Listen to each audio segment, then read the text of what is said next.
IS33 हमारा standard है, जिसपे मुताबिक हम क्या करेंगे, सारा ये कैलकुलेट कर रहे होंगे।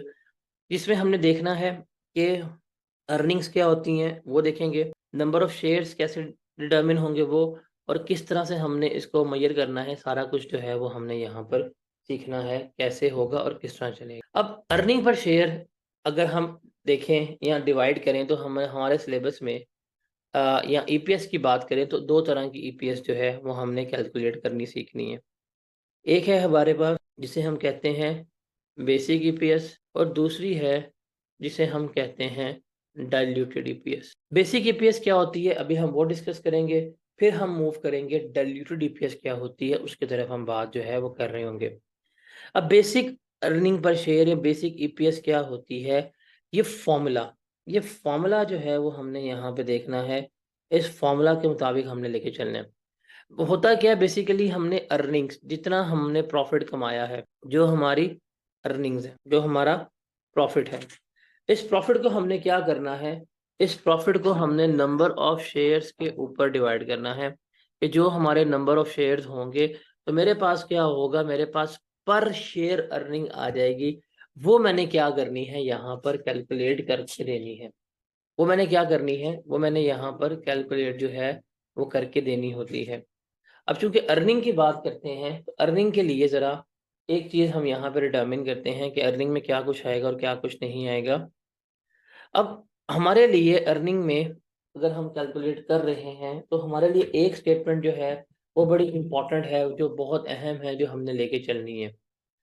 वो स्टेटमेंट कौन सी है, प्रॉफिट एंड लॉस। वो कौन सा है, profit and loss account. Profit and loss account जो हम बनाते हैं, हमारे पास सेल्स आती हैं, हम लिखते हैं जी कि हमारी सेल्स आ गई, इसमें से कॉस्ट ऑफ सेल्स जो है वो लेस करवाते हैं, तो मेरे पास क्या आ जाएगा, ग्रॉस प्रॉफिट आ जाएगा। इसमें से हम लेस करवा देंगे हमारे पास एक्सपेंसेस, तो मेरे पास आ जाएगा प्रॉफिट बिफोर इंटरेस्ट। ये कौन सा है, ये वो प्रॉफिट है, इसे हम कहते हैं profit before interest and tax. कि अभी इसमें से हमने इंटरेस्ट कॉस्ट लेस नहीं की, मतलब लोन लिया हुआ है, उसके ऊपर सूद पे कर रहे हैं, वो अभी हमने इसमें से लेस नहीं किया। जो टैक्स है वो हमने इसमें से भी लेस नहीं किया। इसमें से जो भी हमारी इंटरेस्ट कॉस्ट होगी, जो भी सूद पे करना है, वो लेस करवाएंगे, तो मेरे पास आ जाएगा जी प्रॉफिट बिफोर टैक्स।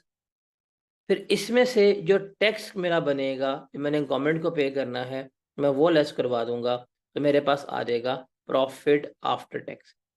कि हुकूमत को टैक्स पे करने के बाद, तमाम सूद, तमाम सारा कुछ पे कर कराने के बाद, ये वो अमाउंट है जो मेरे पास क्या है, जो मेरे पास एंड के ऊपर बच जाती है। ये मेरे पास क्या है, एंड के ऊपर बच जाती है। ये मेरा है प्रॉफिट आफ्टर टैक्स। बेसिकली ये जो प्रॉफिट आफ्टर टैक्स है, this one is distributable profit. ये हमने क्या करना है, ये हमने शेयर होल्डर्स को देना होता है। तो ईपीएस में हमने क्या करना है, हमने ये प्रॉफिट आफ्टर टैक्स को ही डिटरमिन करना है। अब चूंकि हमने शेयर्स की बात करनी है, तो जहां पे भी हमारे पास शेयर्स आएंगे, तो वहां पे हमारे पास ऑर्डिनरी शेयर्स भी आएंगे, और वहां पे मेरे पास प्रेफरेंस शेयर्स भी आएंगे। अब जो ईपीएस कैलकुलेट करने हैं, वो हमने हमेशा ऑर्डिनरी शेयर्स के लिए करनी है, बिकॉज हम यहाँ पे ऑर्डिनरी शेयर होल्डर्स जो हैं उनको अट्रैक्ट कर रहे होते हैं। तो जो प्रेफरेंस शेयर होल्डर्स को हमने पेमेंट करनी है, उनका डिविडेंड भी हम इसमें से लेस करवा देंगे। मतलब ये मेरे पास प्रॉफिट आफ्टर टैक्स आया, यदि ये मेरा प्रॉफिट है टैक्स वगैरह पे करने के बाद, इसमें से मैंने लेस करवा देना है जो मैंने डिविडेंड पे करना है प्रेफरेंस शेयर होल्डर को। जो डिविडेंड पे करना है प्रेफरेंस शेयर होल्डर को, वो मैं लेस करवा दूंगा। तो मेरे पास जो अर्निंग्स आएगी, जो मेरे पास रिमेनिंग प्रॉफिट आएगा, इसे हम कहते हैं earnings attributable ordinary share holder. ये वो अर्निंग है जो ऑर्डिनरी शेयर होल्डर्स के लिए है। किसके लिए है, ऑर्डिनरी शेयर होल्डर्स के लिए है। ये वो अर्निंग है हमारे पास, कौन सी, जो ऑर्डिनरी शेयर होल्डर्स के लिए है। मतलब ये जो हमारे पास ऑर्डिनरी शेयर होल्डिंग करके बैठे हुए हैं, उनको हमने ये देनी है। तो ये हमारी क्या कहलाती है, ये हमारी, इसको हमने डिटरमिन करना है कि ये वो प्रॉफिट है, ये वो मुनाफा है जो हम ऑर्डिनरी शेयर होल्डर्स को दे रहे होंगे, जो हमने यहाँ पर क्या करना है, कैलकुलेट करना है। तो हमारा फॉर्मूला क्या होगा, नेट इनकम। अब नेट इनकम का मतलब क्या है, प्रॉफिट आफ्टर टैक्स। इसमें से माइनस कर देंगे कि जो हमने प्रेफरेंस डिविडेंड पे करना है और डिवाइड कर देंगे नंबर ऑफ शेयर से, तो मेरे पास क्या आ जाएगी, अर्निंग पर शेयर जो है वो आ रही होगी। जब अर्निंग पर शेयर मैं कैलकुलेट कर लूंगा, तो अर्निंग पर शेयर कैलकुलेट करके मैं बता दूंगा कि यार पर शेयर मेरी कंपनी इतना प्रॉफिट जो है कमा के दे रही है। अगर इन्वेस्टमेंट करना चाहते हो तो ये सबूत सामने पड़ा हुआ है कि यार इतना पैसा, इतना प्रॉफिट जो है वो आपको पर शेयर मिल रहा होगा। So that is your basic EPS, जिसको हम कैलकुलेट कर रहे होते हैं। अब क्योंकि हम अर्निंग्स की बात कर रहे हैं, जिसमें हमने बात करनी है attributable to ordinary shareholder. कौन सा वर्ड है यहाँ पे, इसको earnings attributable to ordinary shareholder, जो ऑर्डिनरी शेयर होल्डर्स के लिए है। और इसका फॉर्मूला क्या होगा कि जो भी मेरे पास प्रॉफिट आफ्टर टैक्स आएगा, उसमें से जो भी मेरा प्रेफरेंस डिविडेंड होगा वो मैंने लेस करवाना है। तो जो रिमेनिंग आंसर आएगा वो मेरे पास क्या कहलाएगी, वो मेरी earning attributable to ordinary shareholder. क्या, कि जो प्रॉफिट आफ्टर टैक्स है उसमें से लेस करवा देना है प्रेफरेंस डिविडेंड वो। अब चूंकि प्रेफरेंस डिविडेंड की बात हो रही है तो हमें प्रेफरेंस शेयर्स का पता है। एक है हमारे पास रिडीमेबल प्रेफरेंस शेयर्स और इररिडीमेबल प्रेफरेंस शेयर्स हैं। हम ये statement of changes in equity में पढ़ के आ चुके हुए हैं कि जो रिडीमेबल प्रेफरेंस शेयर्स होते हैं वो इक्विटी का पार्ट नहीं बनते, इसलिए जो हम इनको डिविडेंड पे कर रहे होते हैं वो डिविडेंड नहीं होता, बल्कि वो हमारी फाइनेंस कॉस्ट होती है। अगर हमने किसी भी रिडीमेबल प्रेफरेंस शेयर्स का डिविडेंड पे किया, तो वो डिविडेंड जो है वो यहाँ पे एज अ इंटरेस्ट के तौर के ऊपर क्या हुआ होगा, लेस हुआ होगा। वो क्या हुआ होगा, वो यहाँ पे ऑलरेडी हमने उसको अपना सूद ट्रेड किया है, हमने उसको अपना जो है वो क्या कहते हैं, फाइनेंस कॉस्ट जो है वो ट्रेड की है। तो ये हमारी क्या होगी, ये इंटरेस्ट है, ये यहाँ पे लेस हो चुकी हुई है, तो इसलिए ये तो नहीं आता यहाँ पे। यहाँ पे किसका लेंगे, इररिडीमेबल प्रेफरेंस शेयर्स जो हम पे कर रहे हैं उसका डिविडेंड जो हम पे करेंगे वो लेस करेंगे। तो जो इररिडीमेबल प्रेफरेंस शेयर्स हैं उसका डिविडेंड जो है वो हमने क्या करना है, वो हमने यहाँ से लेस जो है वो करवाना है। वो हम क्या करेंगे, यहाँ पे जाके लेस करवा रहे होंगे। जब हम यहाँ पे बात करेंगे तो प्रेफरेंस शेयर्स का डिविडेंड कौन सा है, ये जो इररिडीमेबल प्रेफरेंस शेयर्स हैं इनका डिविडेंड लेस किया जाएगा। अब फिर इसमें भी हमारे पास दो तरह का टाइम आती है, एक है क्यूमुलेटिव प्रेफरेंस शेयर्स और दूसरे हैं नॉन क्यूमुलेटिव। देखें, जब नॉन क्यूमुलेटिव डिक्लेयर होंगे जिस वक्त, उस वक्त ही क्या किया जाएगा, लेस किया जाएगा। क्यूमुलेटिव डिक्लेयर हो या ना हो, अगर क्यूमुलेटिव प्रेफरेंस शेयर है, बिकॉज हमने तो वो पेमेंट करनी करनी है, तो ये हर साल क्या होगी, लेस हो रही होगी, इर्रिस्पेक्टिव ऑफ दैट कि कंपनी डिक्लेयर करती है कि नहीं करती। ये क्या करेंगे, ये हम इसको हमेशा लेस करवा रहे होंगे। उसके बाद हमारे पास कन्वर्टेबल शेयर्स भी होते हैं कि मेरे पास ऑर्डर प्रेफरेंस शेयर्स हैं, फ्यूचर में जाके हम इसे क्या कर सकते हैं, ऑर्डिनरी शेयर में कन्वर्ट कर सकते हैं। तो ये मेरे पास कन्वर्टेबल शेयर होते हैं, इसको जाके हम बाद में डिस्कस करेंगे और ये हम जाके डाइल्यूटेड ईपीएस में डिस्कस कर रहे होंगे। तो यहाँ तक की जितनी ये बात थी, ये सारा हमारा वही कंसेप्ट को हमने रिकॉल किया है जो हम प्रीवियसली पढ़ के आए हैं। इसमें ऐसा कोई नई चीज़ तो नहीं हमें पड़ी, इसमें ऐसा हमें कोई नई चीज़ है भी नहीं थी। सारा कुछ जो प्रीवियसली हमने पढ़ा हुआ था हमने वही रिकॉल किया है। अब ईपीएस स्टार्ट करनी है ना, हमने वो यहाँ से स्टार्ट करनी है कि जब हम बेसिक ईपीएस कैलकुलेट करेंगे तो हमने देखना है बेसिक ईपीएस होती क्या है, अर्निंग्स क्या होती है, अब नंबर ऑफ शेयर्स में चेंज कैसे आएगा, फिर types of issuance of share जो है वो देखेंगे, और एंड पे जाके हमने रेट्रोस्पेक्टिव एडजस्टमेंट सीखनी है, तो मेरी ईपीएस जो है वो क्या हो जाएगी, कंप्लीट हो जाएगी। तो these are the things which we are going to discuss. अगर फॉर्मूला की बात करूं तो फॉर्मूला आपका ईपीएस का हमेशा क्या रहेगा, हमारे पास आ जाएगा जी प्रॉफिट आफ्टर टैक्स, कि ये मेरा प्रॉफिट आफ्टर टैक्स है, इसमें से जो भी मेरा प्रेफरेंस डिविडेंड है, रिमेंबर प्रेफरेंस डिविडेंड जो है वो हमेशा लेस करवाया जाएगा, और जो मेरे पास वेटेड नंबर ऑफ शेयर्स होंगे वो हम डिवाइड करेंगे तो मेरे पास क्या आ जाएगी, ईपीएस आ जाएगी। ये हमने यहाँ पर बात की हुई है, ये हमारा फॉर्मूला है, इस फॉर्मूला को हमने नहीं भूल। फिर अर्निंग्स की बात करें, अर्निंग्स मुनाफा, प्रॉफिट जो है वो, अब यहाँ पे कंपनी जो है जिसके प्रॉफिट्स की बात हो रही है दो तरह के हो सकते हैं, एक होते हैं कंटिन्यूइंग ऑपरेशंस और दूसरे होते हैं हमारे पास डिसकंटिन्यूड ऑपरेशन। कंटिन्यूड ऑपरेशंस का मतलब क्या है कि वो ऑपरेशंस, वो काम जो कंपनी में जारी हैं, जो कंपनी में चल रहे हैं, उसके बारे में हम डिस्कस कर रहे होंगे। देखिए कंटिन्यूइंग ऑपरेशंस, फॉर एग्जांपल एक कंपनी है, उस कंपनी के प्लांट ए है, प्लांट बी है, प्लांट सी है। प्लांट ए और बी काम कर रहे हैं, प्लांट सी इन्होंने इस साल बंद कर दिया है। तो कंटिन्यूइंग ऑपरेशंस वो जो जारी रहेंगे, जो उनसे प्रॉफिट आएगा वो, और डिसकंटिन्यूड ऑपरेशंस वो होगा जो प्लांट बंद हो गया है, जो हमने काम बंद कर दिया है, उसकी हम यहाँ पे बात कर रहे होंगे। जो डिसकंटिन्यूड ऑपरेशंस है हमारा, उसको हम यहाँ पे देखेंगे। रिमेंबर, जो अर्निंग्स फ्रॉम डिसकंटिन्यूड ऑपरेशंस होगी उसको हम सेपरेटली डील करेंगे, अलग से डील करेंगे, और जो कंटिन्यूइंग ऑपरेशन होगी उसको हम क्या करेंगे, अलग से डील कर रहे होंगे।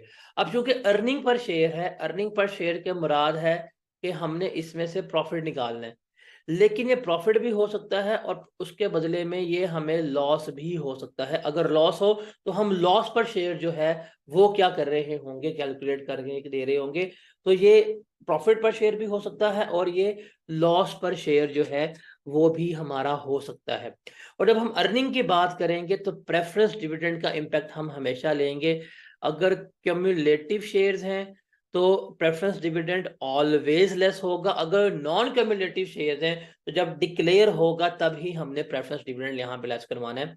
मैं यहाँ पे लिख देता हूँ, आप इसको नोट डाउन कर लें, आपने इसको भूलना नहीं है। क्यूमुलेटिव शेयर्स में क्या होगा, जो हमारा प्रेफरेंस डिविडेंड है वो ऑलवेज लेस होगा हमेशा, चाहे वो उसने कुछ बताया है नहीं बताया, सवाल साइलेंट भी है, प्रेफरेंस डिविडेंड हमेशा हमारा लेस होगा।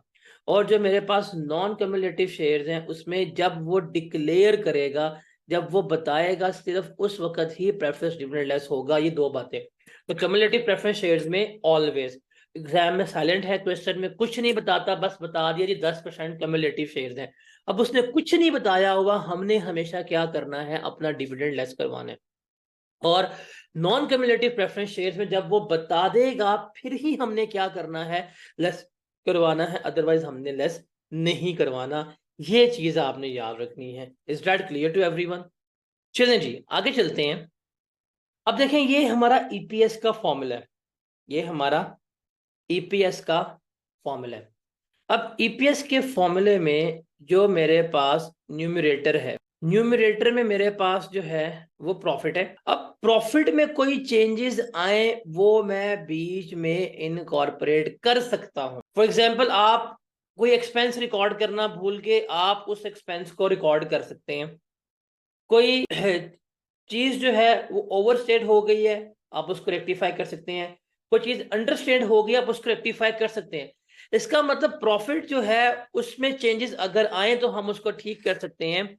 इसके लिए हम जाके आगे एक चैप्टर पढ़ेंगे, वो है IAS 8, जिसमें हम देखेंगे कि अगर रेक्टिफिकेशन करनी हो कैसे होती है। मतलब अगर प्रॉफिट है, हमने कैलकुलेट कर लिया, हमारे पास ये प्रॉफिट एंड लॉस अकाउंट बना, प्रॉफिट एंड लॉस अकाउंट बनने के बाद ये जो प्रॉफिट था ये सारा मैंने कैलकुलेट कर लिया कि ये मेरा प्रॉफिट बनता है, दैट्स इट, ओके, समझ आती है। अब उस प्रॉफिट में कोई तब्दीली होगी तो मैं IAS 8 के मुताबिक चेंज कर सकता हूं। अब सवाल ये है कि डिनोमिनेटर जो हमारे पास आ रहा है, जो जिस पे डिवाइड कर रहे हैं, उस पे हमारे पास है नंबर ऑफ शेयर्स। हमारे पास क्या है, नंबर ऑफ शेयर्स है। अब नंबर ऑफ शेयर्स में कैसे तब्दीली आएगी, उसको हमने क्या करना है, उसको हमने यहाँ पे लर्न करना है, हमने उसको यहाँ पे सीखना है, हमने उसको देखना है कि क्या है और क्या नहीं है, किस तरह से है, वो सारा कुछ जो है वो हमने यहाँ पर देखना है। अब एक सवाल है, क्या जो हमारे स्टार्टिंग के ऊपर नंबर ऑफ शेयर्स होंगे at the beginning of the year और क्या एंडिंग के ऊपर है वो सेम होते हैं? The answer is no. Company share issue कर सकती है, कंपनी बोनस दे सकती है, कंपनी राइट दे सकती है, कंपनी डिस्काउंट दे सकती है, तो नंबर ऑफ शेयर्स में चेंजेस आ जाती हैं। अब जो नंबर ऑफ शेयर्स में चेंजेस आ रही होंगी वो हमने सारी कहाँ पे देखनी है, वो सारी हमने अर्निंग पर शेयर इस स्टैंडर्ड में कैलकुलेट करना सीखनी है। प्रॉफिट में चेंजेस आएंगी वो IAS 8 पे सीखेंगे, लेकिन जो शेयर्स में चेंजेस आएगी, शेयर्स की तादाद में चेंजेस आएगी, वो हमने क्या करना है, वो हमने यहाँ पर कैलकुलेट करना सीखना है। अब क्वेश्चन ये आता है कि अगर हम देखें कि मेरे पास अगर ओपनिंग शेयर्स थे 1 लाख यहाँ पे, अच्छा एक चीज आपने याद रखनी है कि जब हम statement of changes in equity पढ़ रहे थे, statement of changes in equity में हमारा सारा कंसर्न किसके ऊपर था, हमारा A to Z कंसर्न था, वो था शेयर कैपिटल के ऊपर, जिसमें हम अमाउंट निकालते थे कि कितने के हैं। EPS में जब हम यहाँ पे अर्निंग पर शेयर्स की बात करेंगे तो यहाँ पे मेरा सारा कंसर्न किसके ऊपर होगा, नंबर ऑफ शेयर्स के ऊपर होगा कि जो मेरे शेयर्स की तादाद है उसके ऊपर कितने शेयर्स हैं। तो साल के शुरू में लाख शेयर थे, साल के एंड में मेरे पास 1,20,000 शेयर हो गए। अब ये शेयर इंक्रीज हुए हैं। अब ये शेयर इंक्रीज कैसे हो सकते हैं? नंबर 1, आप उनको मार्केट कीमत में बेच दें। नंबर 2, आप राइट इशू कर दें। नंबर 3, मुफ्त वाला एलिमेंट। नंबर 3 है हमारे पास कौन सा एलिमेंट? मुफ्त वाला एलिमेंट। मुफ्त वाला एलिमेंट क्या है? आप बोनस शेयर दे दें, शेयर स्प्लिट कर दें, शेयर कंसोलिडेशन कर दें, ये सारा कुछ जो है वो हमारा इसमें आ रहा होता है। अब हमने क्या करना है, इनको वन बाय वन सीखना है क्या है और किस तरह से है वो लेके चलेंगे। तो ओवरऑल अप्रोच क्या होगी वो छोड़े, मैं बताता हूं, आपने बस इसका टेबल समझना है। मैं आपको एक स्टैंडर्ड फॉर्मेट पे लेके जाऊंगा। अगर आपको वो फॉर्मेट समझ आ गया तो यकीन माने ईपीएस का सवाल वो होगा कि जब आप आईकैब हॉल में जाएंगे, इंशाल्लाह से आप आईकैब हॉल में बैठेंगे, बैठते साथ सबसे बड़ा सवाल आप ईपीएस से करने काबिल होंगे अगर आपको ये फॉर्मेट समझ आ गया। सिंपल ये क्या है, आपकी फॉर्मेट रिप्लेसमेंट है। ये मैं इस ओवरऑल अप्रोच अंग्रेजी में बाद में आऊंगा, मैं स्ट्रेट चलूंगा फॉर्मेट के ऊपर। देखिए हमने ईपीएस कैलकुलेट करना है। ईपीएस कैलकुलेट करने का फॉर्मूला क्या होगा? Net profit attributable to ordinary shareholder. इसका मतलब क्या है कि मेरे पास जो प्रॉफिट आफ्टर टैक्स होगा उसमें से जो भी मेरे पास प्रेफरेंस डिविडेंड होगा, मैंने प्रेफरेंस डिविडेंड लेस करना है और डिवाइड करना है weighted average number of shares पे। इसकी वर्किंग बनाएंगे और वर्किंग बना के ये हम अपना टेबल बना लेंगे जिसमें एक कॉलम होगा डेट का, डिस्क्रिप्शन का, नंबर ऑफ शेयर्स, शेयर्स की तादाद का, टाइम फैक्टर का, और जो मेरे पास वेटेड नंबर ऑफ शेयर्स हैं उसका कॉलम जो है वो हमने क्या करना है यहाँ पे बना कर रखना है। तो ये टेबल आपने सीखना है, ये टेबल आपने याद करना। अगर आपको टेबल याद हो जाएगा ईपीएस आपके लिए बड़ा है आसान हो जाएगा। सवाल करते हैं पहला, calculate basic EPS for the year ended 31 दिसंबर 2013। हमने ईयर एंडेड 31 दिसंबर 2013 के लिए क्या करनी है? अपनी बेसिक ईपीएस जो है वो कैलकुलेट करनी है। सवाल है जी, Sunday limited has a financial year. अब क्या है संडे लिमिटेड? फाइनेंशियल ईयर क्या है? 31 दिसंबर। ईपीएस के सवाल में ईयर एंड आपने बहुत ज्यादा उसको हाईलाइट करने हैं, बिकॉज जब सवाल आपका statement of changes in equity का हो या आपका सवाल जो है वो ईपीएस का हो, इन दोनों में डेट्स जो हैं वो बहुत रेलिवेंट है कि किस तारीख के ऊपर कौन सा इवेंट हो रहा है, इसका आपको पता होना चाहिए। तो सवाल पढ़ते हुए आपने देखना है कि क्या है और किस तरह से है और किस तरह से चल रहा होगा, वो हमने यहाँ पे देखा। तो डेट्स, तारीख बड़ी इंपॉर्टेंट होती है, वो हमने देखना है। तो ईयर एंड है 31 दिसंबर। On 1 January 2013 there were 9 million ordinary shares in issue. Shares की तादाद दी हुई है। On 1 May 2013 SL issued 1.2 million shares at a full market price. On 1 October 2013 SL issued a further 1.8 million shares also at full market price. और total earning है 36,90,000 की। ये इसने हमें सवाल गिवन किया, सवाल रीड किया, सवाल समझ आया। इस सवाल से पहले ना मैं आपको एक चीज, हम थोड़ा कंसेप्ट डिस्कस करते हैं यहाँ पे। ईपीएस हमें पता है, ईपीएस का मतलब क्या है कि मेरे पास प्रॉफिट है, प्रॉफिट को डिवाइड करना है हमने अपने नंबर ऑफ शेयर्स पे, कि जो मेरे पास नंबर ऑफ शेयर्स हैं प्रॉफिट को उस पर डिवाइड करूंगा, मेरे पास ईपीएस आ जाएगी। फॉर एग्जांपल मेरे पास प्रॉफिट जो है वो 1,00,000 रुपये है और नंबर ऑफ शेयर्स टोटल जो मेरे पास थे वो थे जी साल के एंड के ऊपर 2 मिलियन। तो मेरे पास ईपीएस कितनी आएगी बताएं, पर शेयर अर्निंग कितनी आएगी? तो कैलकुलेटर निकालते हैं। मेरे पास मोबाइल है, आपके पास होना चाहिए कैलकुलेटर जब आप लेक्चर ले रहे हो। 1,00,000 को डिवाइड करेंगे हम 2 मिलियन के ऊपर, तो हमारे पास क्या आ जाएगी? 0.05 रुपीज पर शेयर। ये मेरी ईपीएस आ रही है, ऐसे ही है। Is that clear? अब देखें, इसको जरा ध्यान से देखिएगा कि अगर मेरे shares at the start of year 2 million थे और at the end of year भी 2 मिलियन ही रहे, कोई तब्दीली नहीं आई, तो मेरी ईपीएस यही बननी चाहिए जो मैंने लिखी है, ऐसे ही है ना? ओके, आगे चलते हैं। आपके साल के शुरू में शेयर्स थे 2 मिलियन, जब ओपनिंग बैलेंस आया और उसी दिन आपने 1 मिलियन शेयर्स इशू कर दिए मजीद। अब पूरा साल आपके पास कितने शेयर्स रहे हैं? 2 मिलियन के आपके पास ओपनिंग शेयर्स आ रहे थे, 1 मिलियन आपने मजीद उसी दिन पे इशू कर दिए हैं। तो पूरा साल आपके पास कितने शेयर्स मौजूद रहे हैं? 3 मिलियन शेयर्स मौजूद रहे हैं ना। तो अगर अब हम ईपीएस निकालें कि मेरा 1 लाख रुपया प्रॉफिट था और मेरे पास शेयर्स कितने थे, 3 मिलियन थे, तो बताएं क्या जवाब आएगा? पर शेयर अर्निंग कितनी बनेगी? 0 पॉइंट। ये समझ आती है? जब हम प्रॉफिट की बात कर रहे हैं, ये प्रॉफिट होता है हमारा हमेशा फॉर द ईयर, साल का। मतलब 1 जनवरी से लेके 31 दिसंबर तक पूरे साल में हमने ये प्रॉफिट कमाया है, ये प्रॉफिट अर्न किया है। ठीक है? अगर मैंने लिखा है कि मेरा प्रॉफिट जो है 1 लाख रुपया है, इसका मतलब पूरे साल में 1 लाख रुपया मैंने अर्न किया। डन। अब अर्निंग पर शेयर में इसको डिवाइड करना होता है हमने नंबर ऑफ शेयर से। इससे नंबर ऑफ शेयर से डिवाइड करने हैं। अब फॉर एग्जांपल ओपनिंग शेयर से मेरे पास 2 मिलियन के, मैंने जाके जुलाई में 1 मिलियन शेयर्स और इशू कर दिए। अब ईयर एंड आया, ईयर एंड में मेरे पास शेयर्स कितने हो जाएंगे? 3 मिलियन। तो अगर मैं इसको 3 मिलियन पे डिवाइड कर दूं, मेरी अर्निंग पर शेयर क्या आएगी? 0.03, यही आएगी। अगर मैं ये काम करूंगा, ये गलत है, ये गलत है। क्यों? हम कर रहे हैं अर्निंग पर शेयर कैलकुलेट। क्या? Earning per share calculate. खुद बताएं लॉजिकली, ये मेरे पास साल के एंड के ऊपर 3 मिलियन शेयर्स हैं।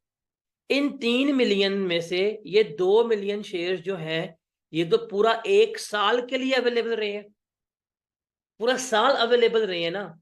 अब प्रॉफिट भी फॉर द ईयर है, ये वाले शेयर भी फॉर द ईयर है, तो इनको तो ये अर्निंग देना बनता है। लेकिन जो ये वाले 1 मिलियन शेयर्स हैं, क्या ये मेरे पास पूरा साल अवेलेबल रहे हैं, पूरा साल मौजूद रहे हैं? अगर मैं टाइमलाइन ड्रॉ करूं तो ये मेरे पास टाइमलाइन है। ये मेरे पास जनवरी आ रहा है, ये मेरे पास जुलाई आ रहा है, ये मेरे पास दिसंबर आ रहा है। प्रॉफिट मैं यहां से लेके यहां तक कमा रहा हूं। अब जो शेयर यहां से लेके यहां तक मौजूद हैं, उनके ऊपर तो प्रॉफिट देना बनता है। लेकिन जो शेयर्स मैंने इशू ही यहां पे की हैं, क्या इन शेयर्स के ऊपर जो मैंने यहां पे इशू कर रहा हूं, जो इससे पहले ये वाला प्रॉफिट है, इस अरसे का प्रॉफिट है, वो इनको डिस्ट्रीब्यूट करना, वो इनको देना बनता है?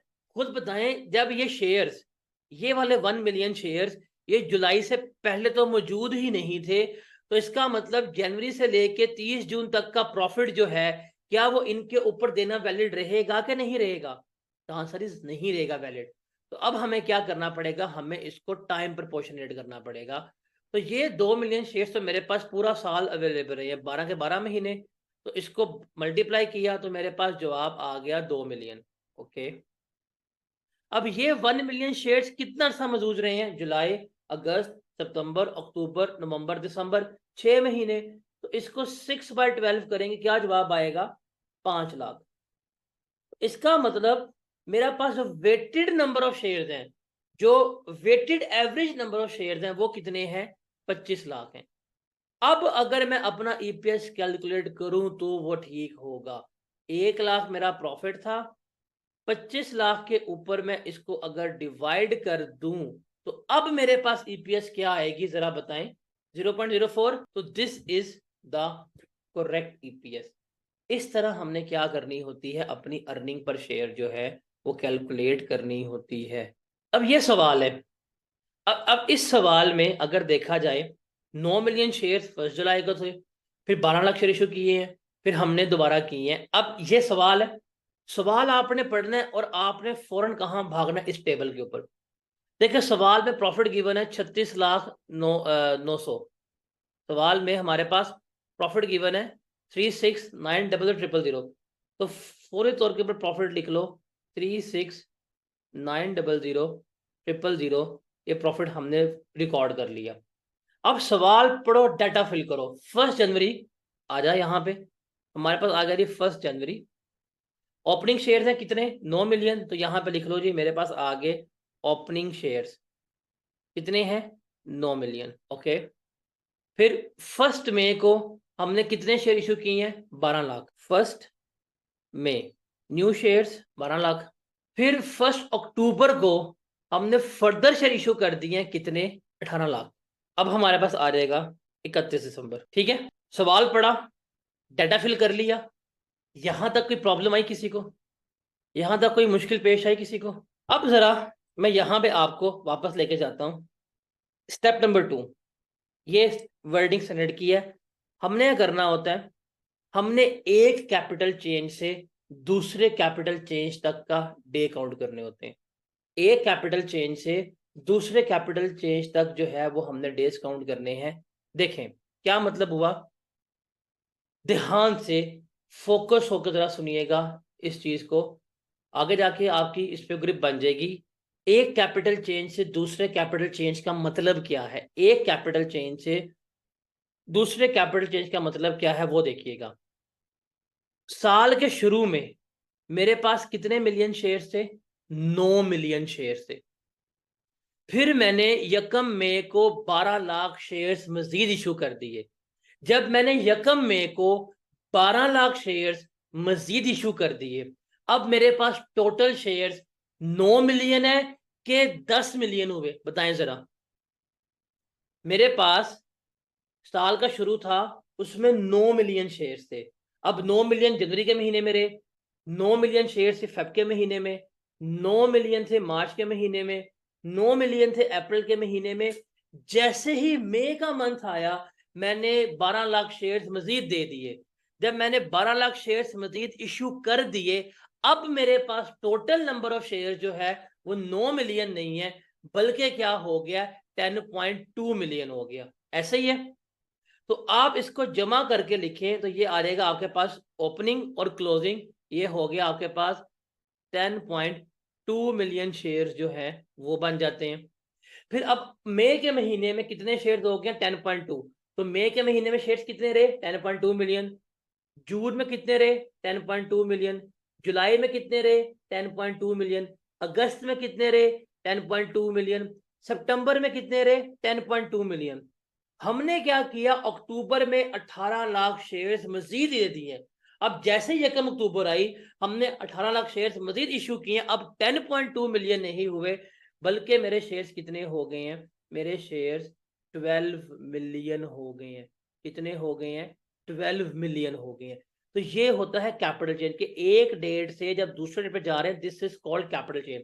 अब मुझे बताएं 9 मिलियन शेयर्स कितना महीना रहे हैं? जनवरी, फरवरी, मार्च, अप्रैल, 4 महीने।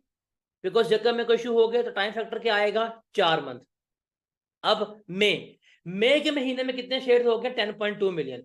कितना हमारा? मई, जून, जुलाई, अगस्त, सितंबर, 5 महीने।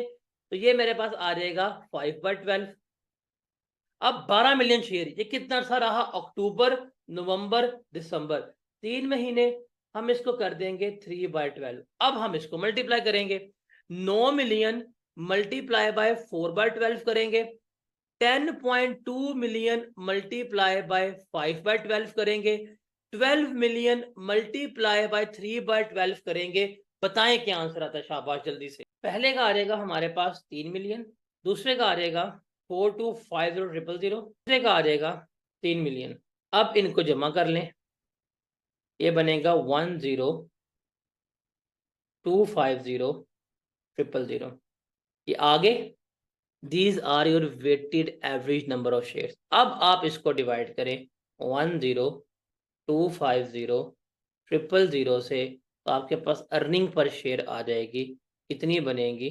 369,000,000 डिवाइडेड बाय 10,250,000 3.6। तो rupees 3.6 will be your earning per share. ये हमारी क्या कहलाएगी? अर्निंग पर शेयर कहला रही होगी। Is that clear? चलिए जी, अगला सवाल देखते हैं। इन द हमने क्या करनी है, इसकी बेसिक ईपीएस कैलकुलेट करनी है 31 दिसंबर 2001 के लिए। इन द ईयर एंडेड 31 दिसंबर 2011, Ghalib limited made profit after tax of rupees 3.5 million. ठीक है। GL paid ordinary dividend of rupees 1.5 lakh. Ordinary dividend 1.5 lakh का। प्रेफरेंस डिविडेंड है, ये है 65,000 ऑन redeemable preference shares, ये redeemable preference shares हैं। The preference shares were correctly classified as liability, हमने उनको liability ही treat किया है और उनका relevant जो treatment है वो भी ले लिया, मतलब इस प्रॉफिट आफ्टर टैक्स में ये इंटरेस्ट लेस होके आया हुआ है। जीएल के पास 1 मिलियन ऑर्डनरी शेयर्स हैं, 10 रुपए का एक है, हमने इसकी ईपीएस कैलकुलेट करनी है। तो इसका मतलब ये प्रेफरेंस शेयर्स तो रिडीमेबल है, इसका डिविडेंड जो है वो फाइनेंस कॉस्ट में आना था, वो ऑलरेडी हमने लेस करवा दिया हुआ था।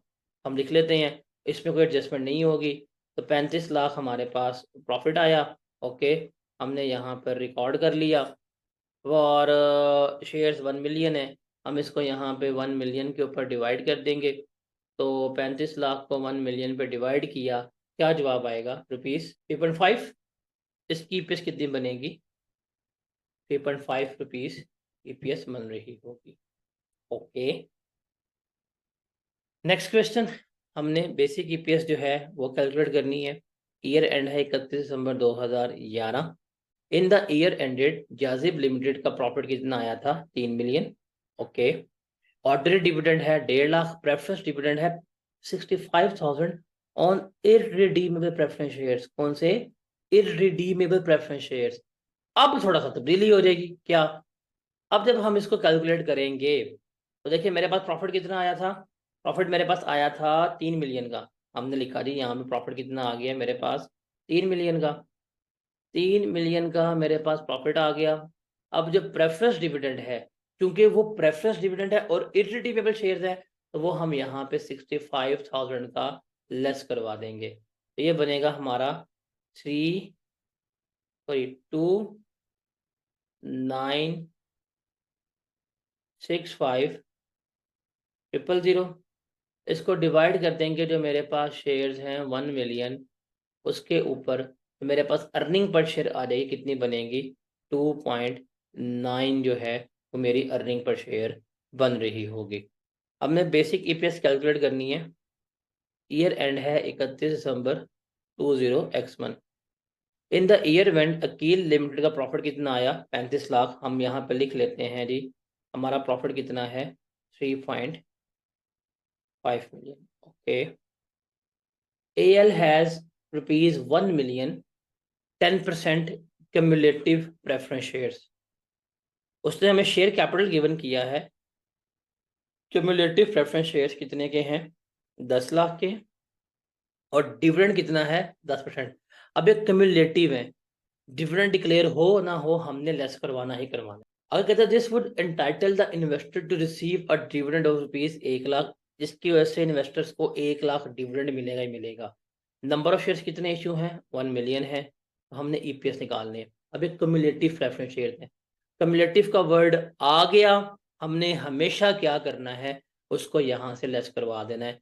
1 लाख डिविडेंड बनता है क्यूमुलेटिव प्रेफरेंस शेयर्स के ऊपर, वो 1 लाख लेस करवा देंगे, तो मेरे पास प्रॉफिट आ जाएगा, अर्निंग आ जाएगी, वो है 3.4 मिलियन। ये है earnings attributable to ordinary shareholder. तो 3.4 मिलियन हम इसको रखेंगे।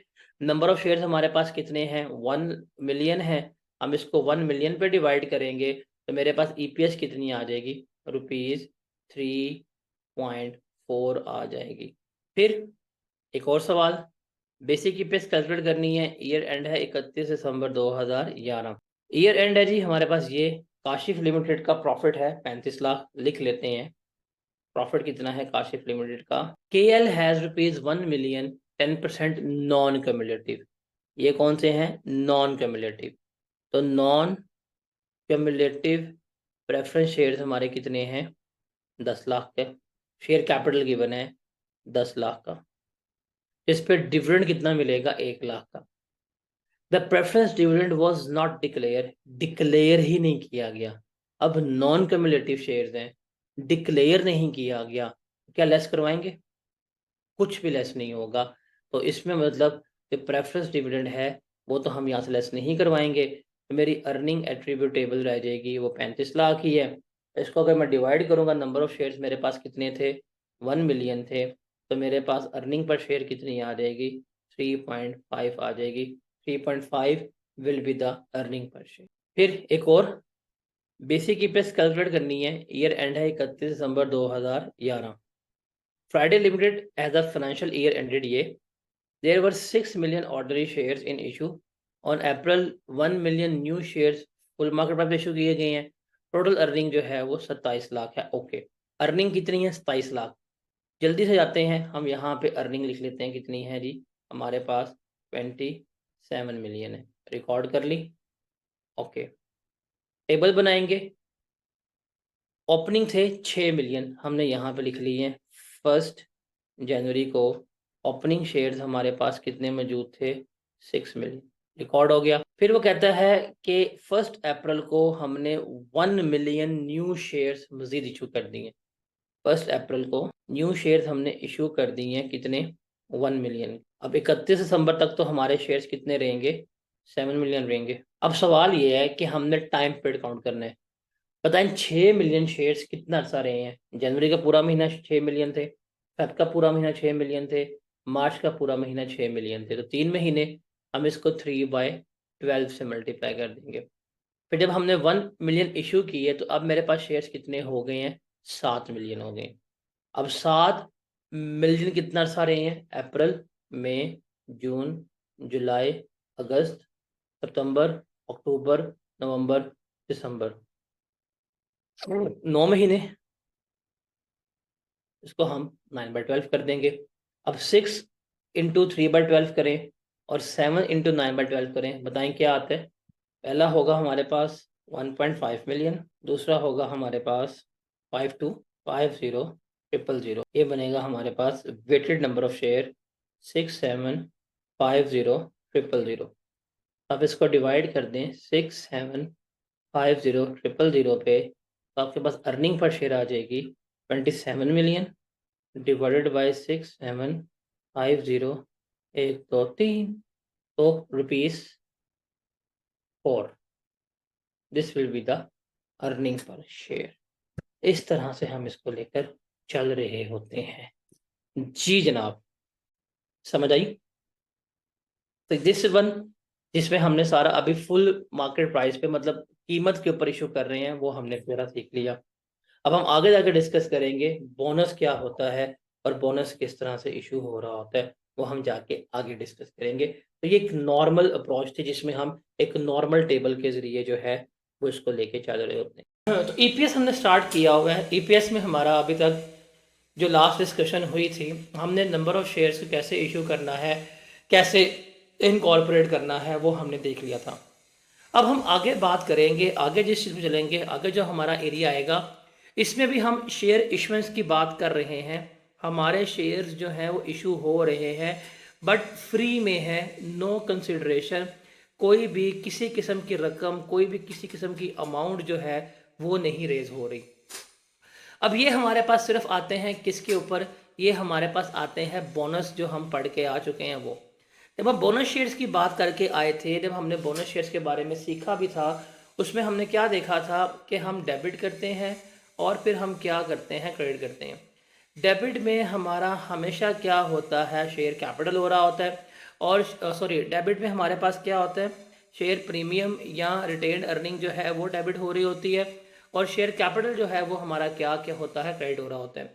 जब हम ये वाली एडजस्टमेंट करते हैं, जब हम ये वाली एंट्री पास करते हैं, इसमें हमारे नंबर ऑफ शेयर्स जो हैं वो तो बढ़ रहे होते हैं, लेकिन उसे कॉरस्पॉन्डिंगली बैंक में या कोई किसी किस्म का हमारा उसमें इंक्रीज नहीं आ रहा होता। तो अब हमने देखना है उन एडजस्टमेंट्स को कि जिनमें हमारे नंबर ऑफ शेयर्स की तादाद तो बढ़ रही होगी, लेकिन हमारा कोरस्पॉन्डिंग बैंक में नेट एसेट्स में इंक्रीज नहीं आ रहा होगा, तो वो देखना है। इसमें हमारे पास बोनस इशू आएगा, बोनस शेयर्स हैं, शेयर स्प्लिट आएगा और शेयर कंसोलिडेशन आएगा। तो इसमें हमारे नंबर ऑफ शेयर्स कम तो ज़्यादा हो रहे हैं, लेकिन शेयर्स कैपिटल में चेंज आ रहा है, उसके अदर हैंड के ऊपर कोई चेंज नहीं आ रहा। तो पहले हम बात करेंगे बोनस इशू। बोनस इशू क्या होता है? इसको स्क्रिप इशू भी कहते हैं, स्क्रिप डिविडेंड भी कहते हैं, कैपिटलाइजेशन इशू भी कह रहे होते हैं। ये क्या होता है कि जो एग्जिस्टिंग शेयर होल्डर होते हैं उनको हमने न्यू शेयर्स जो हैं वो इशू करने होते हैं फॉर नो कंसिडरेशन। फ्री में दे रहे होते हैं, मुफ्त में दे रहे होते हैं, उनसे कोई किसी किस्म की रकम कोई किसी किस्म की अमाउंट जो है वो हम चार्ज नहीं कर रहे होते। तो ये हमारे पास क्या कहलाते हैं, ये हमारे पास बोनस इशू जो है वो खिला रहे होते हैं। बेसिकली हम करते क्या हैं, जो हमारे पास रिजर्व्स मौजूद हैं उनको हम क्या कर रहे हैं, उनको हम इक्विटी में कन्वर्ट कर रहे हैं, उनको हम शेयर कैपिटल में कन्वर्ट कर रहे होते हैं। प्रीमियम है, प्रीमियम कन्वर्ट कर देंगे, रिटेन अर्निंग है तो रिटेन अर्निंग से हम क्या कर रहे होंगे, हम उसको लेके चल रहे होंगे। तो ये हमारे पास बोनस इशू होते हैं। तो अब बोनस इशू को हमने देखना है कैसे और कैसे नहीं होगा, इसका नंबर ऑफ फैक्टर्स जो है वो हमने निकालना है, क्या नहीं निकालना, क्या नहीं निकाल, उस कैसे होगा कैसे नहीं होगा वो हमने देखना है। अच्छा, जब भी हम बोनस इशू करेंगे, रिमेंबर जब भी हमने बोनस इशू करना है तो बोनस शेयर्स इशू होते हैं हमारे किस्में से, हमेशा जो रिजर्व्स मौजूद हैं उस रिजर्व्स में से इशू कर रहे होते हैं। तो बेशक आपने जब बोनस इशू करने हैं, रिजर्व में इशू करना है, तो हमने इसको एक चीज़ में ट्रीट करना है, हमने इसको समझना है कि बोनस शेयर ऐसे ही हैं जैसे वो हमेशा से एग्जिस्ट कर रहे हैं। बोनस शेयर्स क्या हैं कि ये वो हैं जो हमेशा से एग्जिस्ट कर रहे हैं, हमने इसको यही ट्रीट करना है।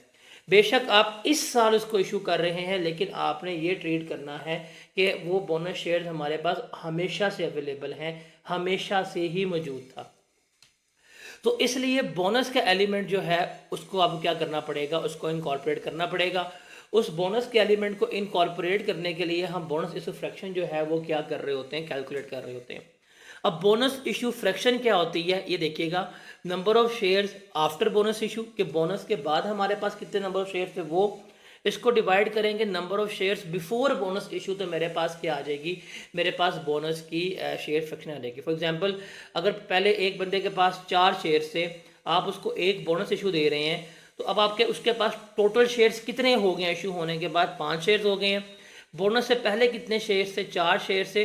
तो ये फ्रैक्शन है, इस फ्रैक्शन को हम एडजस्टमेंट फैक्टर कहेंगे, जिस पे हम क्या कर रहे होंगे, इसको अप्लाई कर रहे होंगे। अब कैसे करेंगे, हम क्वेश्चंस करते हैं, उस क्वेश्चंस के पर्सपेक्टिव पे इसको देखते हैं। सबसे पहले हम देखते हैं कि बोनस फ्रैक्शन हमने फाइंड आउट कैसे करनी है। देखें, एक है नंबर ऑफ बोनस शेयर्स निकालना, एक है हमारे पास number of bonus shares calculate करना, कि बोनस शेयर्स किस तरह से कैलकुलेट किए जाएंगे, इसको हमने सबसे पहले क्या करना है, देखना होता है। तो number of bonus shares calculate करने का सबसे आसान फॉर्मूला वही जो हम statement of changes in equity में पढ़ के आए हुए हैं। हमने क्या करना है, हमारे पास एग्जिस्टिंग शेयर कैपिटल आ जाएगा, अगर उसने हमें एग्जिस्टिंग शेयर कैपिटल दिया हुआ है तो ठीक है, उसको डिवाइड करेंगे पार वैल्यू, तो मेरे पास क्या आ जाएंगे, मेरे पास एग्जिस्टिंग नंबर ऑफ शेयर्स आ जाएंगे, कि जो मेरे पास कितने शेयर्स मौजूद हैं, इसके ऊपर बोनस की परसेंटेज मल्टीप्लाई करूंगा तो मेरे पास क्या आ जाएंगे, बोनस शेयर्स आ जाएंगे। जैसे वो कहता है जी एक कंपनी है, उसके पास 4 मिलियन शेयर्स जो हैं वो इशू में हैं। अब उसने कहा है कि 144 बोनस इशू करना है। 144 का मतलब क्या है कि जिस बंदे के पास 4 शेयर थे हम उसको एक बोनस शेयर दे देंगे। तो 144 को अगर हम ब्रैकेट में फ्रैक्शन में कन्वर्ट करें तो ये क्या हो जाएगा, 1/4 हो जाएगा। अब एग्जिस्टिंग नंबर ऑफ शेयर्स हमारे पास कितने हैं, 4 मिलियन है, और फ्रैक्शन क्या है 1/4, इसको 1/4 से मल्टीप्लाई करेंगे तो हम कितने शेयर इशू कर रहे हैं बताएं ज़रा, 1 मिलियन। 1 मिलियन न्यू शेयर्स जो हैं वो हम क्या कर रहे हैं, अब इशू कर रहे हैं।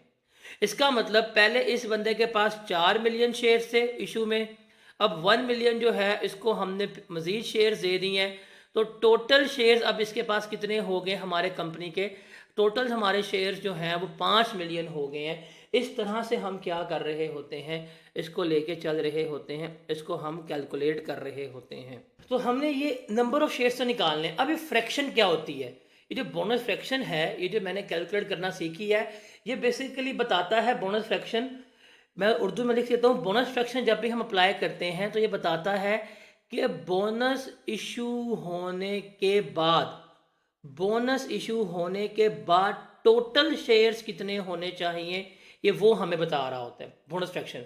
जैसे ये है 144 बोनस इशू, इसका मतलब जिसके पास 4 शेयर थे उसको हमने एक शेयर दे दिया, तो अब उसके पास कितने शेयर हो गए हैं, 5। पहले कितने से 4, ये आ गई बोनस फ्रैक्शन। अब इस बोनस फ्रैक्शन को अगर हम इससे मल्टीप्लाई करें, 4 मिलियन मेरे पास एग्जिस्टिंग शेयर थे, मेरे पास बोनस फ्रैक्शन आई है 5/4, इसको मल्टीप्लाई करूंगा तो मेरे पास जवाब क्या आएगा, 5 मिलियन।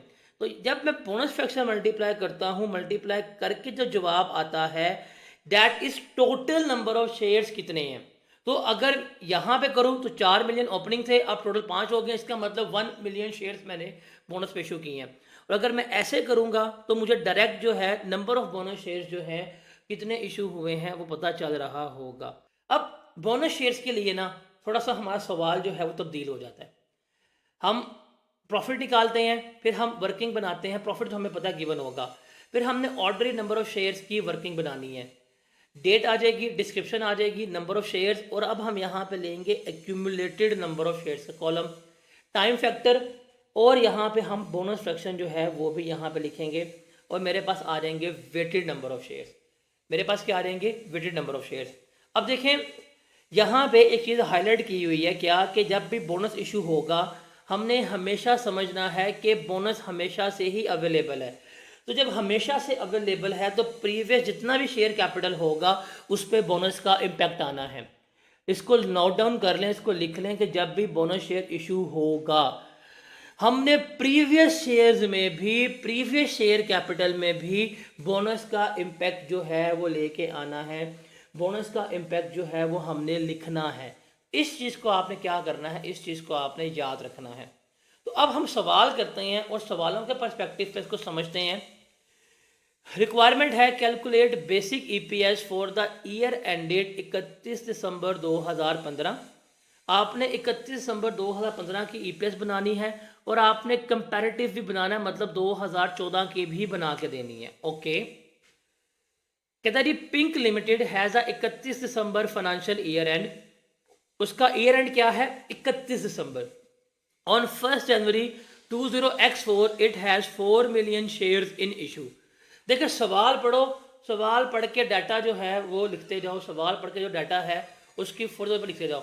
4 मिलियन शेयर्स हैं, आपको पता है, डेट लिख लीजिए 1 जनवरी है मेरे पास, ये मेरे पास ओपनिंग शेयर्स हैं, कितने हैं 4 मिलियन। आपने यहाँ पे 4 मिलियन शेयर्स इधर फौरी तौर पर लिख लिया, और एक्यूमुलेटेड नंबर ऑफ शेयर्स में भी ये वाली अमाउंट उठा के एज इट इज़ आपने लिख देनी है। कितनी आती है हमारे पास 4 मिलियन आती है, वो लिख ली, नोट कर ली। फिर कहता है there were no share issues in 20x4, x4 में कोई इशू नहीं था। On 1 July 20x5 it made 144 bonus issue. उसने क्या किया, 2014 में तो कोई इशू नहीं किया, लेकिन 2015 में 144 बोनस इशू किया। अब इसको देखें, 144 कि नंबर ऑफ बोनस शेयर हमने निकालने कितने आए हैं। तो यहाँ पे आ जाएगी मेरे पास तारीख 1 जुलाई इसी साल की। अब मैंने यहाँ पे करना है बोनस इशू। अब बोनस इशू में कितने शेयर्स हैं वो मुझे क्या करने हैं, कैलकुलेट करके देने हैं। अब कैसे कैलकुलेट करूँगा, देखिए सिंपल सी बात है, उसने हमें एग्जिस्टिंग नंबर ऑफ शेयर बताए हुए हैं। एग्जिस्टिंग नंबर ऑफ शेयर यानी 4 मिलियन। ओके, इसको मल्टीप्लाई कर दें जो हमें फ्रैक्शन बताई है, डैट इज 1/4। तो हमारे पास कितना आ जाएगा जवाब 1 मिलियन। इसका मतलब 1 मिलियन शेयर्स जो हैं वो हमने क्या किए हैं, एज अ बोनस के तौर के ऊपर दिए हैं। 1 मिलियन शेयर्स जो हैं वो हमने क्या दिए हैं, एज अ बोनस के तौर के ऊपर दे रहे हैं।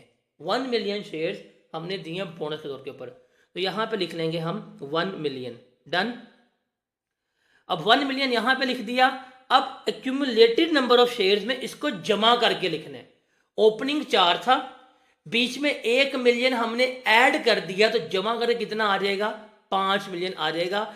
यहाँ पे सिर्फ आपने क्या करना है, आपने प्रीवियस वाले में ये ऐड करके लिखना है। प्रीवियस आपका ये था, इसमें इसको ऐड करके यहाँ पे आपने ये अमाउंट लिख देनी है। ये आपके पास एक्यूमुलेटेड नंबर ऑफ शेयर्स आ गए, ठीक है। अब बोनस फ्रैक्शन भी हमने निकालनी है। अब बोनस फ्रैक्शन में पढ़ के आ चुके हुए हैं, कैसे निकालेंगे, number of shares after bonus issue. अब आफ्टर बोनस इशू में क्या है कि पहले आपके पास 4 शेयर थे, आपको एक मजीद शेयर्स दे दिया गया बोनस के तौर के ऊपर। अब आपके पास शेयर्स कितने हो गए हैं, 5 हो गए हैं। और बोनस से पहले कितने शेयर्स थे, 4 थे। तो ये आपके पास क्या आ गई है, बोनस फ्रैक्शन आ गई है, वो भी आपने यहाँ पे रिकॉर्ड कर लिया। अब टाइम फैक्टर जो है वो हमने लेके चलना है। हम सीख के आए हैं टाइम फैक्टर होता है नेक्स्ट कैपिटल चेंज तक। देखिए 4 मिलियन शेयर्स हमारे पास कितना अरसा मौजूद रहे हैं, जनवरी, फरवरी, मार्च, अप्रैल, मई, जून, 6 महीने।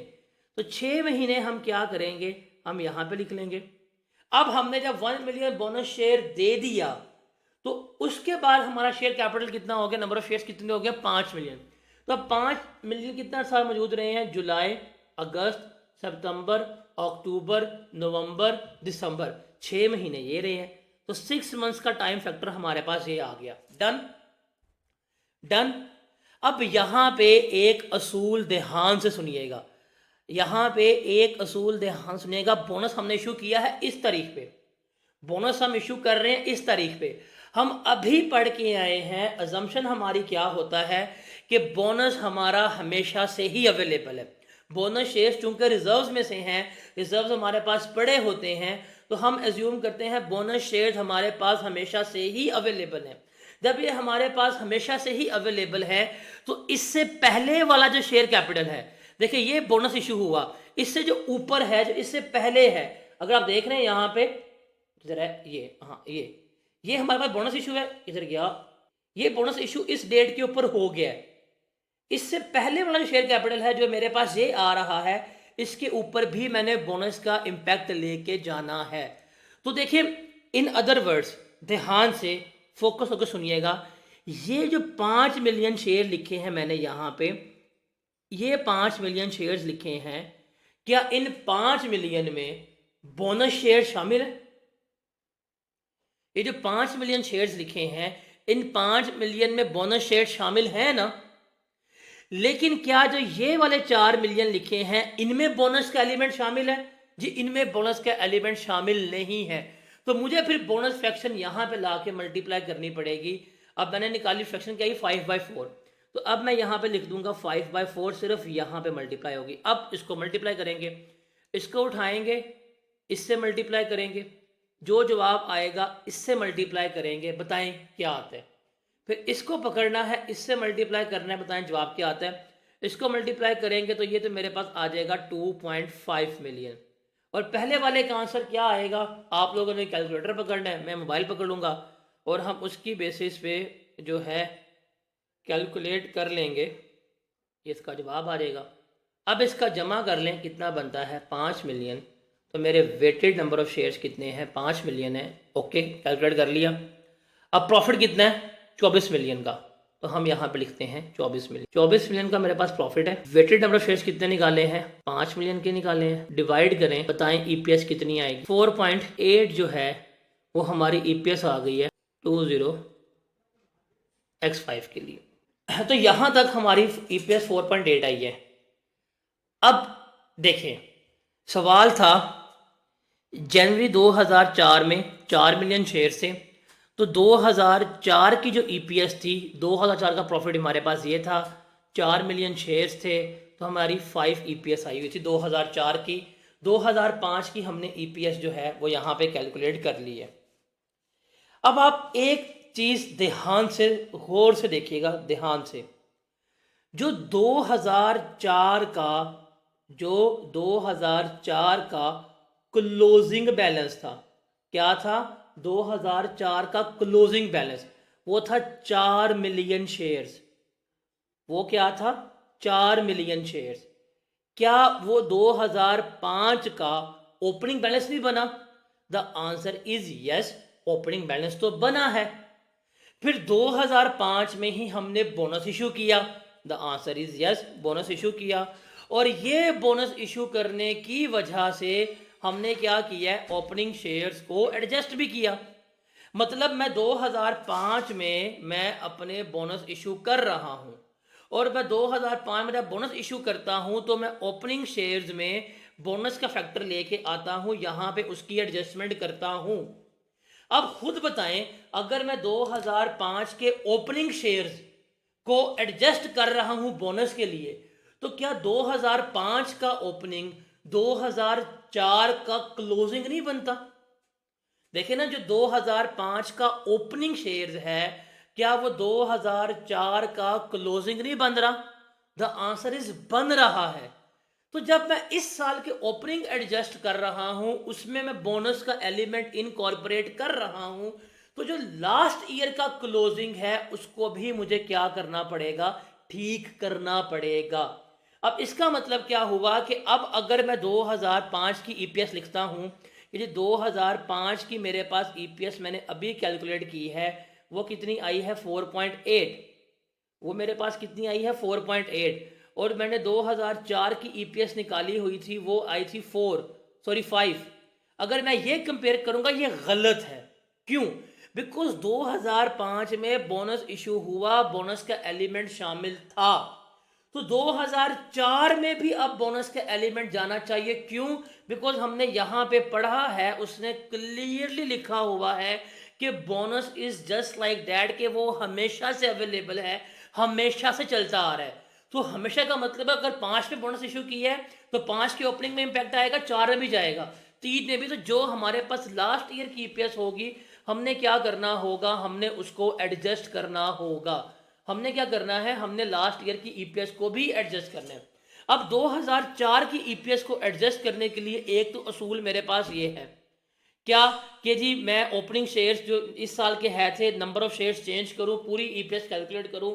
एक तो मेरे पास प्रॉपर है, मैं सॉल्व करूं। दूसरा मेरे पास शॉर्टकट तरीका है कि मेरे पास ईपीएस मौजूद है, वो कितनी है 5 रुपए। इसको मैं मल्टीप्लाई कर दूंगा बोनस फ्रैक्शन रिवर्स वाली। मेरी बोनस फ्रैक्शन कितनी है, ये 5/4। इसको मैं इसके रिवर्स से मल्टीप्लाई कर दूंगा, वो कितनी होगी 4/5। अब इसको सॉल्व करूं तो मेरे पास आंसर आएगा 4। Now this is known as restated EPS. इसमें बोनस का एलिमेंट जो है वो एडजस्ट हो गया हुआ है। अब मैं 4 लिखूं और 4.8 लिखूं तो ये क्या होगी, जस्टिफाइड होगी। तो इस तरह से हम क्या कर रहे होते हैं, जब भी बोनस इशू होता है तो हम क्या करते हैं, कंपैरेटिव्स जो है वो लाजमी बना कर देते हैं। हम पिछले साल की ईपीएस को एडजस्ट करके दे रहे होते हैं। एक और सवाल देखते हैं, calculate the EPS for the year and 31 December 2012। Year and बहुत इंपॉर्टेंट है, किस साल की। और कंपैरेटिव ईपीएस भी निकालनी है आपने 20x1 की, मतलब पिछले साल की ईपीएस भी आपने रख के कंपेयर करनी है। Okay. Red limited has a 31 December financial year and had 2 million ordinary shares in issue on 1 January 20x2। 20x2 इस साल के शुरू में 2 मिलियन शेयर थे। और 31 March 2012 they issued 5 lakh shares at full market price. Market value पे, free पे नहीं है, पैसे लेके इशू किए हैं। On 1 July they made a bonus 142। जिसके पास 2 शेयर्स हैं उसको एक बोनस शेयर दिया जा रहा है। इन ईयर 20x1 पिछले साल इसकी ईपीएस थी 30 पर शेयर। और 2012 की या 21 की अर्निंग कितनी बन रही है 855। ये इसकी अर्निंग आ रही है। ये इससे हमें पूरा सवाल गिवन कर दिया है। सवाल पढ़ना है, सवाल में खोना नहीं है, डाटा उठा के फौरी लिखो। प्रॉफिट कितना आया है, प्रॉफिट आया हमारे पास जी 8550,000। ये हमने प्रॉफिट जो है वो हमने यहाँ पे कैलकुलेट कर दिया। ठीक है, हो गया। अब 2002 इसने हमसे ये पूछा है, हमने सिर्फ इसको इनकॉर्पोरेट करना है। ओपनिंग शेयर्स कितने हैं लिख लेते हैं जी। यकम जनवरी को मेरे पास ओपनिंग शेयर्स जो हैं वो 2 मिलियन के हैं, तो 2 मिलियन मैंने यहाँ पे लिख लिया। और यही 2 मिलियन मेरा एज इट इज़ कहाँ पे आ जाएगा, एक्यूमुलेटेड शेयर्स में भी फौरी तौर के ऊपर आ जाएगा। ओके। फिर 31 मार्च 2022, 31 मार्च या यकम अप्रैल, बात एक ही है ना। 31 मार्च लिखूं या यकम अप्रैल लिखूं, बात एक ही है ना, इसमें कोई डिफरेंस तो नहीं है। बिकॉज डेट मंथ एंड हो या ईयर एंड हो, बात एक ही है। तो 31 मार्च पे अगर महीना खत्म हो रहा है तो वही चीज़ शुरू हो रही है यकम अप्रैल से, तो हम इसको 31 मार्च लिख सकते हैं, आप इसको यकम अप्रैल भी लिख सकते हैं। That is totally up to you. तो इससे जो 31 मार्च लिखा है मैं 31 मार्च ही लिख देता हूँ। इसने न्यू शेयर्स इशू किए हैं और ये पैसे लेके इशू किए थे, कितने 5 लाख। तो 5 लाख आप इसमें यहाँ पे लिखेंगे और अब इसमें यहाँ पे जमा करके 2 मिलियन ये थे, 5 लाख ये हैं, कितने हो गए हैं ये 25 लाख हो गए हैं। हमने 25 लाख यहाँ पे लिख दिया। उसके बाद आगे चलते हैं, वो कहता है यकम जुलाई को, कब, यकम जुलाई। यकम जुलाई को हमने क्या किया, हमने बोनस इशू किया। अब सवाल है कितने शेयर्स, कितना बोनस दिया है। मेरे पास एग्जिस्टिंग नंबर ऑफ शेयर्स कितने मौजूद हैं बोनस से पहले 25 लाख। इस टेबल बनाने का फायदा ये होगा, सारा मुझे पता है 25 लाख मेरे पास बोनस शेयर्स मौजूद हैं। मैंने इसको सिर्फ क्या करना है, मैंने इससे मल्टीप्लाई कर देना है जो उसने मुझे फ्रैक्शन दी है। फ्रैक्शन है 1/2, इसको आप 1/2 से मल्टीप्लाई कर दें, क्या जवाब आएगा ज़रा बताएं? 12,50,000। इसका मतलब बोनस के तौर के ऊपर कितने शेयर इशू हो रहे हैं? 1 2 5 0 0 0 हमने ये इशू कर दिए। अब इसमें जमा कर दें, लाइक 25 लाख जमा 1 2 5 0 0 0, ये बन जाएगा हमारे पास एक्यूमुलेटेड शेयर कितने बनते हैं? 3 7 5 0 0 0 बन जाते हैं। ये लिख लिया, इसमें तो कोई किसी को डाउट नहीं ना। अब टाइम फैक्टर देखिए, टाइम फैक्टर के लिए हमने असूल पढ़ा था कि हमने क्या करना है, पीरियड टू पीरियड चलना है। अब देखिए 2 मिलियन शेयर्स कितना माह मौजूद रहे हैं? जनवरी, फरवरी और मार्च का पूरा एंड, बिकॉज न्यू शेयर्स 31 मार्च को मार्च के एंड पे इशू हो रहे हैं। तो जनवरी, फरवरी, मार्च, इसका टाइम फैक्टर क्या आएगा मेरे पास? 3/12 आएगा। अब ये शुरू हुए हैं अप्रैल में, तो अप्रैल, मई, जून, 3 महीने मेरे पास 25 मिलियन शेयर रहे हैं, 25 लाख शेयर रहे हैं। फिर हो गए 3750, ये जुलाई, अगस्त, सितंबर, अक्टूबर, नवंबर, दिसंबर, 6 महीने मेरे पास ये शेयर्स रहे हैं।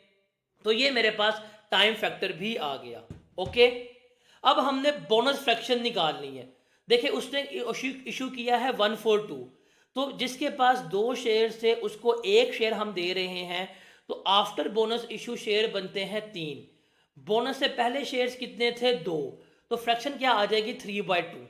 अब सवाल यही है, हम अभी पढ़ के आए हैं, वो क्या था कि जब हम बोनस इशू करेंगे, हमने बोनस इशू किया इस तरीके से, इससे पहले जितना भी कैपिटल है, जहां जहां पे जितना चेंज हुआ, हमें वहां पे बोनस फ्रैक्शन मल्टीप्लाई करनी है।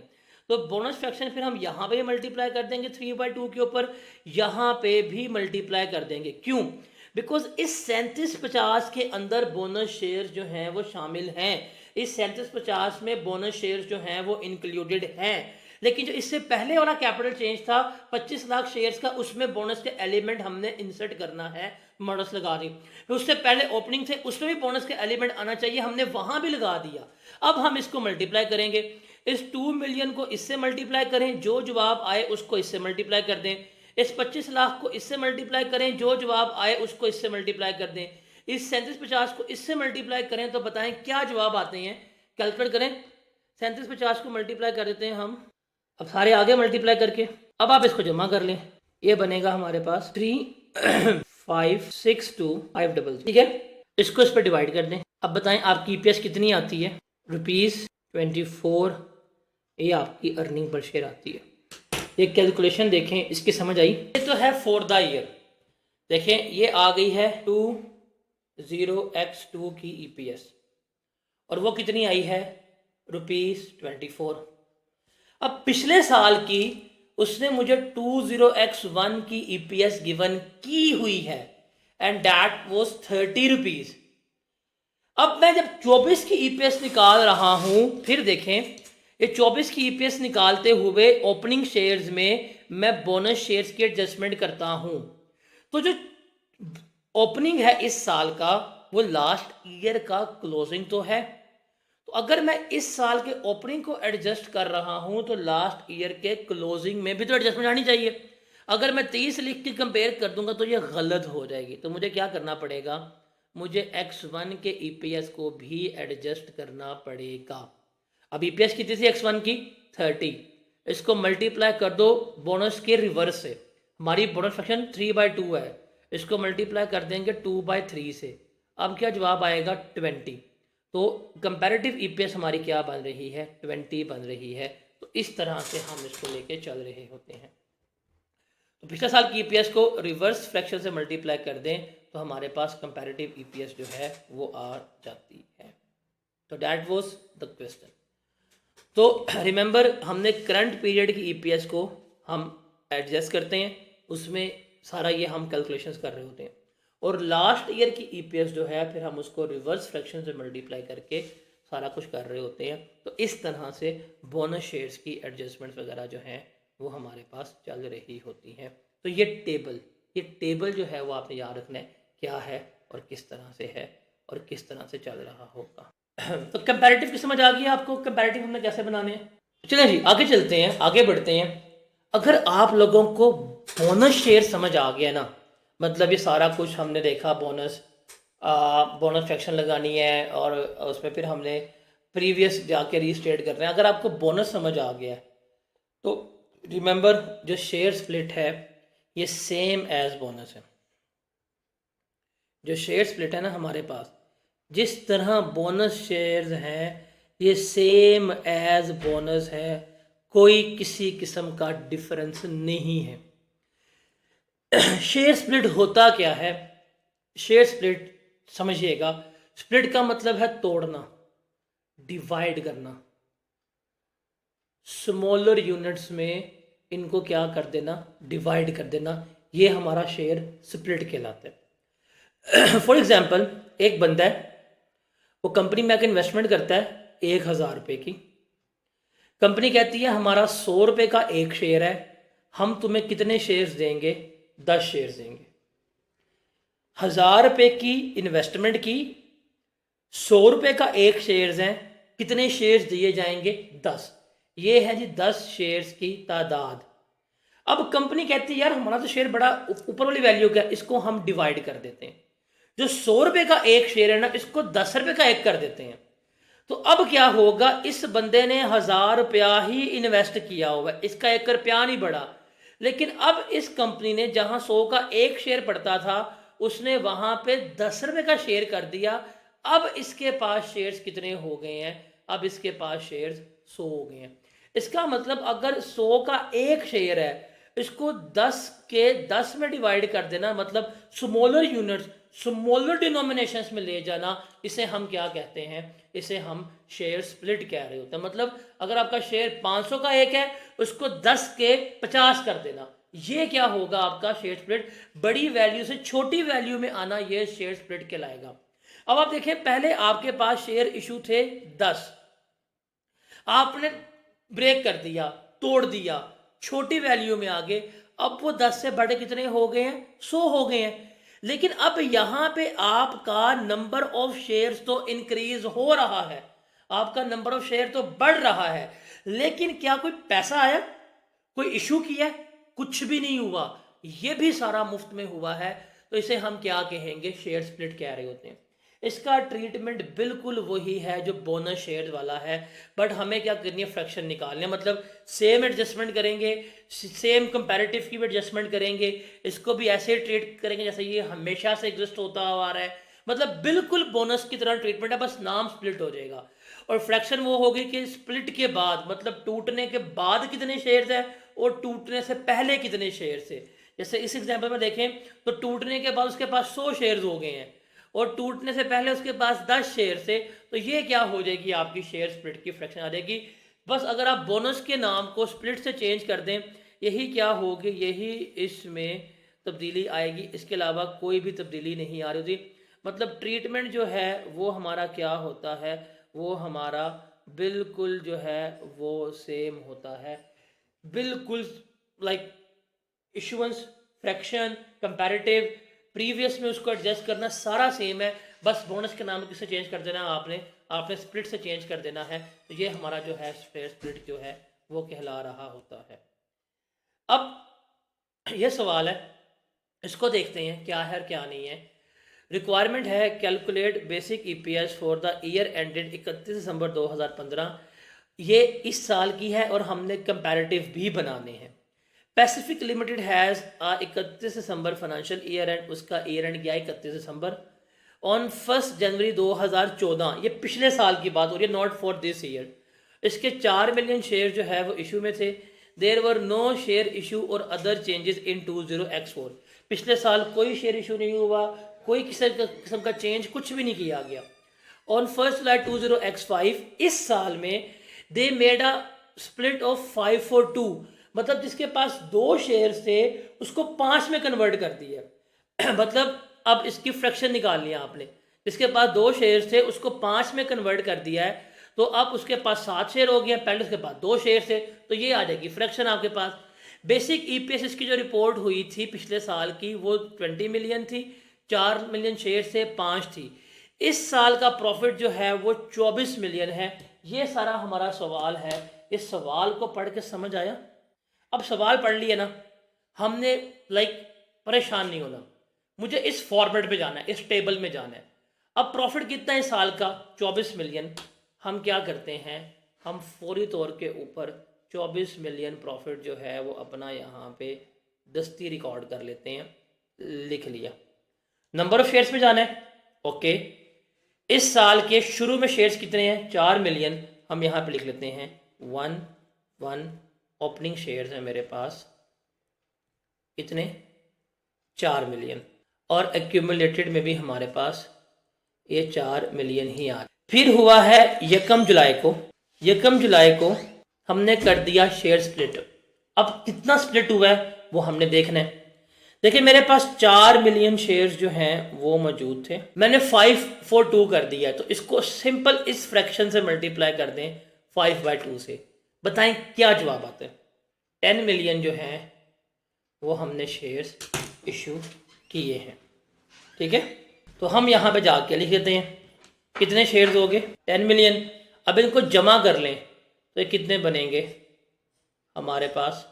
14 मिलियन। फिर 31/12 हमारे पास ईयर एंड आ जाता है। तो टाइम फैक्टर लगाएं तो 4 मिलियन शेयर्स कितना अर्सा मौजूद रहे हैं? जनवरी, फरवरी, मार्च, अप्रैल, मई, जून।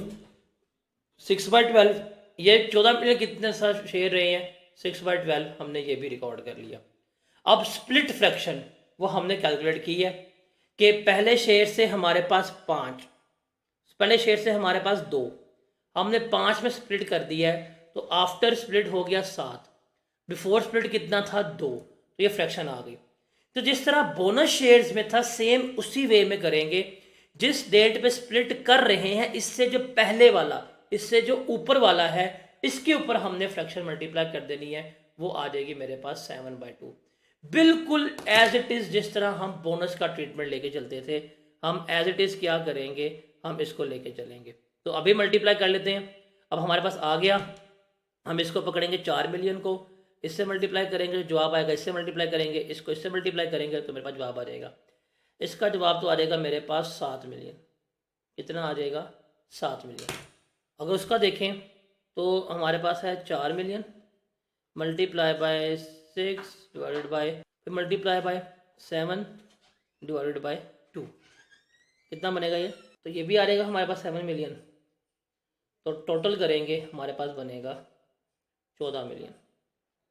इसको डिवाइड करें तो ये आ जाएगा जी हमारे पास 24 मिलियन डिवाइडेड बाय, हमारी ईपीएस कितनी आ जाएगी? ₹1.7 जो है वो हमारी ईपीएस आ जाएगी। तो बिल्कुल जिस तरह से हमने बोनस को लेके चले थे सेम उसी वे में हमने क्या करना है, इसको लेके चलना है। आ गई। अब पिछले साल की ईपीएस को हम रीस्टेट करेंगे, मतलब 20x5 की ईपीएस हमारे पास आई है, दैट इज़ 1.7। अब 20x4 की ईपीएस को हमने रीस्टेट करना है। ईपीएस मेरे पास 5 है, स्प्लिट फ्रैक्शन के रिवर्स से मल्टीप्लाई कर देंगे 2/7 से। क्या आ जाएगा? 5 मल्टीप्लाई 2 डिवाइड बाई 7, ये आ जाएगी 1.4। ये मेरे पास करंट ईयर ईपीएस है और ये मेरे पास है रीस्टेटेड ईपीएस। तो जिस तरह से बोनस शेयर को हम ट्रीट कर रहे होते हैं बिल्कुल उसी तरह से हमने क्या करना है, इसको भी ट्रीट करना होता है। कोई किसी किस्म का डिफरेंस नहीं, नाम का डिफरेंस है, ट्रीटमेंट बिल्कुल सेम है, कोई तब्दीली नहीं।